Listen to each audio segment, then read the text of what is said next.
I want to thank Senator Hagerty for getting all of us together, and also want to encourage everyone who hasn't read his op-ed to do so. It clearly lays out what President Biden's intentions are, and it is not to secure the border. It is to rather further continued migration into this nation, into a space where it is unsustainable. If you look back over his administration, there have been 2.3 million people that have come here.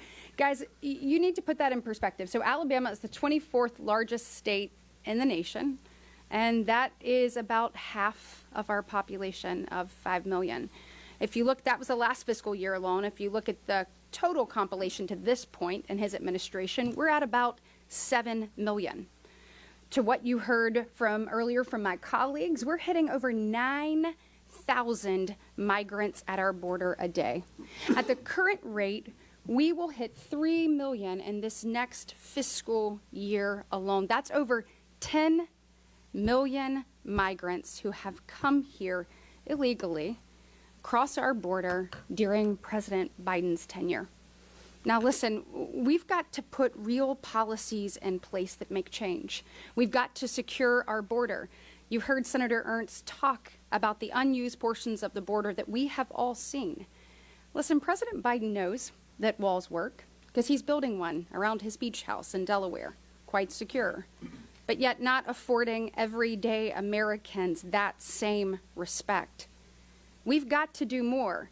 You heard Senator Capito talk about 6 million people being in our interior right now under ICE. We only have 6,000 ICE agents, guys.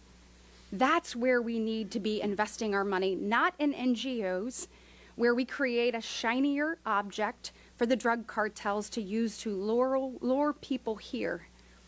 What's happening is we've created an environment where human traffickers, drug cartels, and terrorists rule the day. Over 844 people died at the border last year, and you all read the story about an 8-year-old drowning. As a mom, that is completely and totally gut-wrenching and unacceptable. I have talked to women who have not just told me that they were raped, but they've told me how many times a day they were raped at the hands of the drug cartels. You look at the drug cartels and what they've done with fentanyl in every community around this great nation. Last year alone in Alabama, we had to use Narcan 15 times the first 2 months of our school year because of overdoses on campus. There is a mom, a dad, a brother, a sister, a cousin that is sitting around a dining room table tonight that is missing somebody because President Biden will not do his job. And then you look at terrorists. The numbers here don't lie, guys. Look at the last administration. The last administration and that total time span of those 4 years. Do you know how many people we found on the wanted terrorist watch list at the border? 8.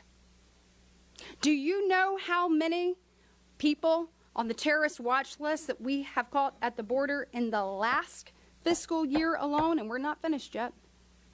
244. Because of President Biden's disastrous withdrawal from Afghanistan, he has created a hotbed of terrorism, and now the American people are paying the price. We must do something, and I commend my colleagues for standing here once again, and we just hope our other colleagues on the other side of the aisle will wake up, join forces, and do something for the American people. Our children are counting on it. Senator Johnson.